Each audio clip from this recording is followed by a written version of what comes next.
Alright, so I started playing Halo 4 this weekend, and during the middle of the stream, somebody popped in.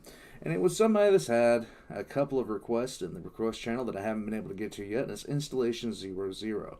I think I might have seen an episode of his material or two. I'm not quite sure. I have close to 700 videos on YouTube. Forgive me. This is the Human Covenant War with the Human Casualties featuring Halo Canon. Now, this was requested by Gamer Garby, and Arco wanted to see it, Fior Varela wanted to see it, and so did Ronnie. So we're going to be taking a look at it today. I am going to be finishing Halo 4 this Saturday, starting at 3 o'clock, and then I'm going to be getting together with everybody to kind of decide where I go from here, because the gaming stream has been relatively successful. A lot of you guys have tuned in. I've noticed a lot of people watch it after the fact. I didn't know if you guys would want to see a guy that sucks at FPS play these games, but apparently I'm speedrunning them according to Arco. But we're gonna see.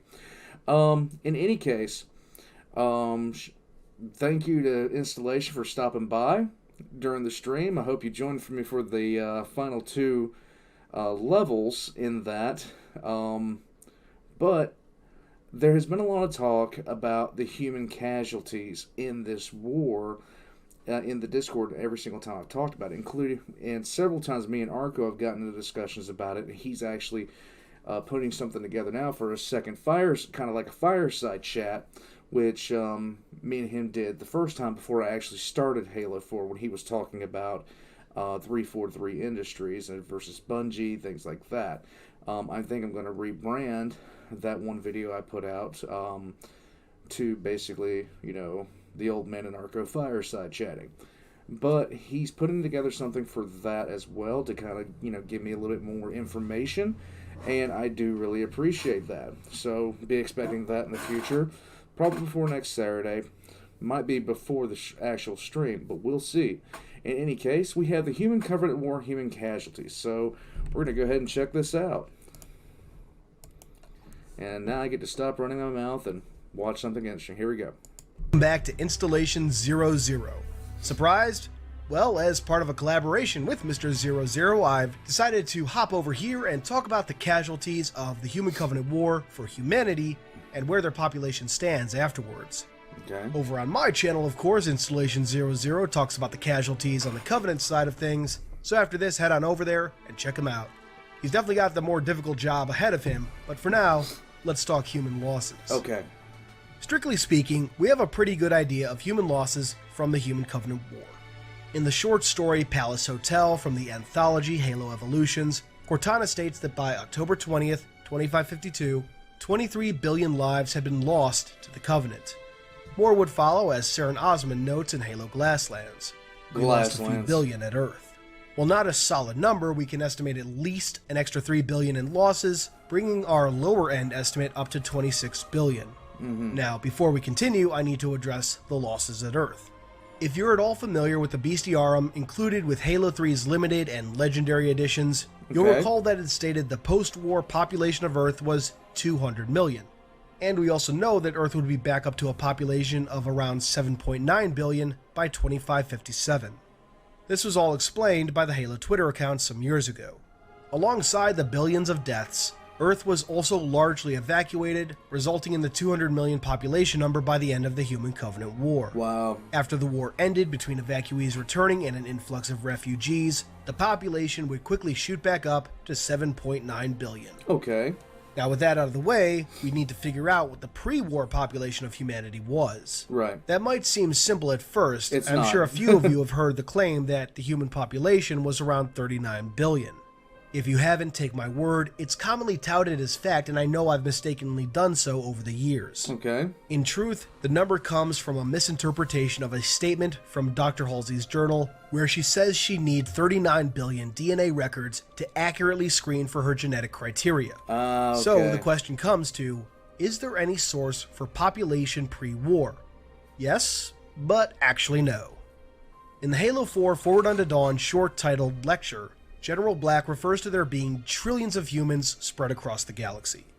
Generally, this is chalked up to a writing error, with every other reference to human population being in the billions. So ultimately, no, we have no solid number, but luckily, we can make some very educated guesses. Alright. According to current projections, human population is projected to hit, by some estimates, around 11.2 billion in 2100, up from an estimated 9.8 billion in 2050. In the Halo universe, we know that extraplanetary colonization efforts began in earnest in 2080, with efforts targeting the Moon, Mars, and the Jovian moons. Before anyone asks, we do know that Venus was a candidate for colonization at one point, but those efforts ultimately failed. Not Anyway, surprising. let's estimate around 10.5 billion humans on Earth in 2080. It's not surprising considering the basic weather on Venus. I mean, Venus... We'll probably colonize Neptune before we colonize Venus, all things being equal. Many would make for the new colonies available to them, but most would stay on Earth. Earth would have a stable population of 10 billion, even 500 years in the future, Okay. so we'll estimate that it largely stays the same throughout the next 470-ish years. As for the colonies, it's ultimately impossible to say how much the population would grow due to the new space available to humanity for expansion, but it's far from a safe assumption to assume that populations would suddenly boom due simply to the availability of space. At I present, have to population disagree. growth is around 1.07% and has been on a general downward trend. We'll take a bit of a liberty and assume that will continue. Using a population growth calculation, estimating the growth between 2020 and our 10.5 billion projection for 2080, we arrive at an average growth rate of 0.5%. That's average though, and projections from the UN put population growth in 2100 to be around 0.09%. Since we're assuming Earth population will hold steady at around 10 billion for the next 470 years, we'll start with the other 500 million in our estimated population for 2080 and calculate their growth as humanity expands, leading up to 2362 when the first extrasolar colonization efforts would commence. We'll keep our Okay. 0.5% average growth rate, hoping this can roughly account for various hardships along the way towards colonization, along with immigration between Earth and colonies, and accounting for the fact that not every effort is going to result in Earth-like colonies. Luna, for example, can never be properly colonized, and as such relies on domed habitats scattered across the moon's surface. Mars, on the other hand, would eventually become as green and blue as Earth, despite certain depictions in Halo media, and humanity's primary industrial world and shipyard in the Sol system. That 0.5% growth rate also assumes there will be something of a curved growth rate over time, with a lower growth rate at the start of colonization efforts, a spike as the colonies were established, and then a decline as living conditions continue to improve, not to mention that growth may be hindered by resource availability, notably food. There would be a time when food sources would have to come entirely from Earth, and that may continue to be the case, such as for industrial and research colonies. Now, the one thing that I do kind of disagree on, I think the population graph could have been a little bit different, because for the majority of human existence, we stayed well below the 50 million range. It was only during the medical changes and the changes to quality of life that have occurred, the population has boomed in the past, 150, 200 years. So I think the population graph might be a little bit different, and we are kind of plateauing right now because of the way that, essentially geopolitics and the way that people just aren't having as many children. But that's a recent development. That's a very recent development from the times that we've had before, where only a few generations ago people were having upwards of 3 to 5 to 8 children. If you're my age, it's like my grandmother had 8 kids. My grandmother on my mother's side had 9 kids, and the generations after that had 3 to 2, and my generation, most of them have had 1 to 2. But that doesn't mean that that's going to remain static. that doesn't mean at all that that's going to remain static. It could very well, events could happen that trigger another population boom. So that is something to consider. But statistics, we could, right now things are plateauing because of, well, the population has gotten so much larger, and things have relatively changed, and the population is getting wealthier. But we could be, like, something could be invented tomorrow that triggers the next population boom, and we won't know it until it happens. But in any case, So between 2080 and 2362, we're looking at a population increase of 2.1 billion, totaling humanity at 12.1 billion by 2362. I know many people will see that as low, but I don't think that it's unreasonable given the hardships early colonization efforts would encounter. And you of course have the interplanetary wars between 2164 and 2170, which had 4 years of prior fighting before they even broke out. In 2291, the Shaw Fujikawa Translight Engine, or Slip Space Drive, was unveiled, and on January 1st, 2362, the first wave of extrasolar colonization ships was launched from Luna. Led by the Odyssey, over 100 ships would launch, each with its own destination, each carrying thousands of colonists. The Odyssey would itself found the first extrasolar colony on Reach, and by 2390, less than 30 years later, the inner colonies would be established with 210 colonies. 100 years later, in 2490, humanity would claim over 800 colonies, ranging from fully populated human settlements to mining and industrial colonies with minimal or no human presence, to outposts and monitoring stations. right. Okay. During this period, known as the Damas Diaspora, the human population burdens would largely stabilize. Now again, it's hard to guess exact growth rates, but looking at some known UNSC colonies, we can get some solid estimated growth rates.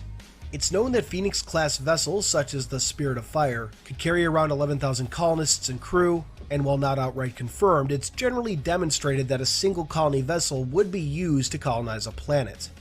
This can be demonstrated with the Odyssey being the ship sent to colonize Reach, or the UNSC Skid Bladier, I think I got that horribly wrong, colonizing Harvest. So for the sake of simplicity, we'll assume that proper colony worlds would generally start with 11,000 colonists and grow from there. And note, when I say proper colonies, I'm looking at heavily populated ones, those numbering in the millions. So forgive the boring list of numbers for a moment, here's a breakdown of colony population growth rates. Reach had a population of over 700 million in 2552, putting it at an average growth rate of 5% over 190 years. All right. Harvest, settled in 2468, had a population of 3 million in 2525, for a growth rate of almost 10% over 57 years. Arcadia was settled in 2429 and had a population of almost 3 million in 2531, for a growth rate of 6% over 98 years. Alluvian, settled in 2412, had a population of over 336 million for a growth rate of 8% over 130 years. Population growth definitely boomed during and following the Damas Diaspora, a sort of second baby boom. While some of this rapid growth could reasonably be explained by continuous immigration to the colonies after they were established, there's no doubt that it's largely just a natural population boom. So, back to our population calculations. By 2390, 210 colonies had been settled, establishing the inner colonies, the central hub of the human sphere. We can estimate those 210 colonies were established by 210 colony ships, each carrying 11,000 colonists apiece, making for 2.31 million colonists. Now, going with a 5% growth rate similar to Reach, we'd be looking at a population increase of 9 million among these colonies in that period. In the Sol system, we'll keep our 0.5% growth rate, bringing the population up to 13.9 billion plus change, making the human population in 2390 around 14 billion. Over the next 100 years, more than 600 colonies of varying sizes and populations would be founded. Let's estimate that about half of those are colonies with large populations numbering in the millions, each having started with a population of 11,000 or so. If we apply an average growth rate of 7% based on the average of the growth rates previously listed, we arrive at a population for the outer colonies being around 30.5 billion. Works. As far as the inner colonies, the 210 previously mentioned plus Sol will again keep our lower estimate at 0.5%, representing population growth leveling out, as we arrive at a population of 27.5 billion, which puts the total human population in 2525 to be around 58 billion spread across the Orion Arm. Or at least my amateur and somewhat arbitrary methods put it there. As previously stated, we know that human population doesn't exceed into the trillions based on various references in Halo media, and when Dr. Halsey was screening for her Spartan 2 candidates, she notes the need to screen 39 billion DNA samples. The way she says this, and her reference to the colonial vaccination program's DNA records being her best bet, indicates to me that the 39 billion DNA samples aren't in those records.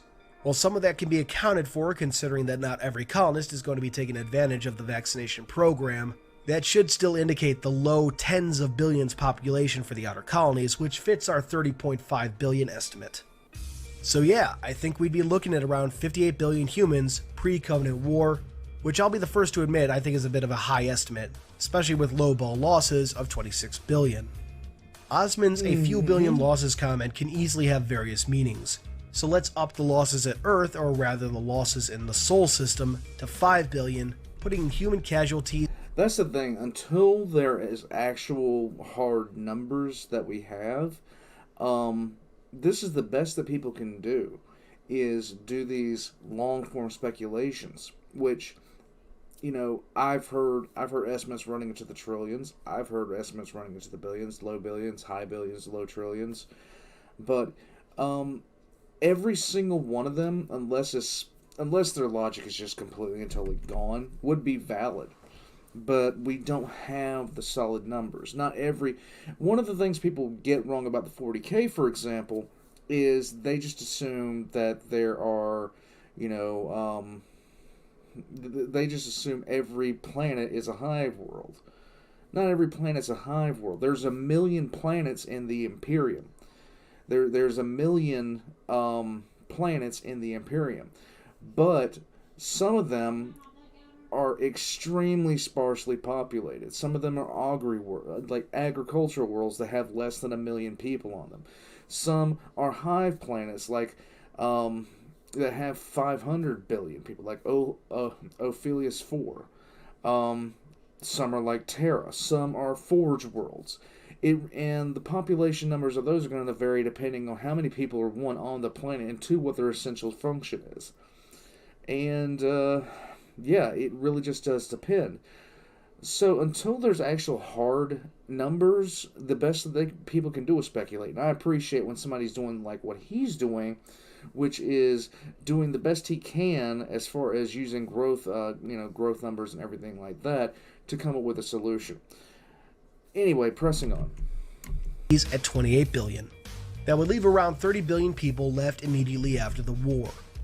Again, I still think 58 billion is probably a highball estimate, as with 28 billion losses, 30 billion left kind of takes away the devastating impact of the Human Covenant War. Don't get me wrong, 28 billion is a lot of deaths. Yes. But the implication in the lore has always been that humanity was on its last leg when Reach and Earth were discovered by the Covenant. Traditional estimates have put human survivors after the end of the war at 16 billion, which, while still a lot, is certainly more devastating. It's massively But devastating. until 343 decides to make numbers official, 28 billion losses is where we stand. Before we wrap up, it's worth noting that worlds would continue to be attacked by the Covenant, such as the case with Slayel in 2556, which would result in more casualties, though likely nothing nearly as decimating as during the war itself. Anyway, that's all for now. I hope you enjoyed this. Remember to head over to Halo Canon and check out the Covenant casualties that Installation 00 worked out. It's fascinating how he did all that. If you like his normal content, you'll find this equally fascinating. Thanks for watching, and until next time, this has been Halo Canon. Thanks, man. That was genuinely a pleasure to watch and behold. It's really tough to get your head around just how many losses that really is. It's been a pleasure working with you, and I hope we can team up again in the near future, and thank you everyone for joining us today and watching. If you want to see the other side of the casualties, head on over to Halo Canon and watch my attempt at figuring out the Covenant casualties in a very roundabout way of doing it. Link is in the description. Be sure to like, comment and subscribe to Halo Canon while you're over there. I've been a Canonite for much, much longer than I've been Mr. 00, as Halo Canon so eloquently put it. He makes some of the best Halo content on YouTube and knows his lore. I want to say another thanks to Halo Canon for this collab and to the Installation 00 Patreons, Nathan the Silent Cartographer, Miguel, Brian and Sebastian the Holders of the Mantle, Justin, Darian, Ty and Iron Griffin my Reclaimers, Zach, Deep Cover, Verbal Statue, Spesigo and Charles my Metarchs, and all the other patrons that have jumped aboard to support the channel. I literally cannot put into words how much it all means to me. If you like Halo lore discussed at insane levels of detail, hit the subscribe button and the little bell icon so you're told the second. Make sure that you guys do that. Alright, so let's talk for a few seconds before I wrap this video up. Saying that the loss of 26 billion, there'd be 30 billion left. If we lost half the world's population, like right now, the immediate consequences of that, if we were in some sort of global conflict, because if we were in some sort of global conflict where 40% of the population died, which that's just rough math, and that's not even rough math in the head. That's just a guess. If we lost 40% of the population, the effects on the planet would be absolutely disastrous. We would begin to essentially shut down as a society and a civilization almost immediately, because there would be so many essential functions that can no longer be filled. Just one of the videos that I like the best about talking about something like this was Alternate History Hub. I think it's Alternate History Hub's video on what if the War of 1997 happened, which covered the events of Independence Day and what would happen immediately after, the fictional War of 1997, where aliens attacked and blew up everything and blew up a bunch of major cities, things of that nature. And the thing that he said, I really agreed with, and it stuck with me for a very long time. That's why he was talking about that. Gears started turning in my head. If we, even as a interplanetary species, lost, 10%, 20%, 30%, 40% of the population, it would have immediate ramifications all across civilization. You'd probably be looking at a massive economic depression, the likes of which we couldn't even begin to really fathom. You would lose contact with some colonies, flat out. You would lose the ability you wouldn't lose the ability to communicate, but you would lose the ability to govern, because there's not enough to go around at that point because of the amount of devastation that's been endured. Like I said, I'm not very well versed on Halo lore. I kind of rely on Arco and a couple others to do that for me, and I've been getting more and more into Halo lore as I've been, going through the games.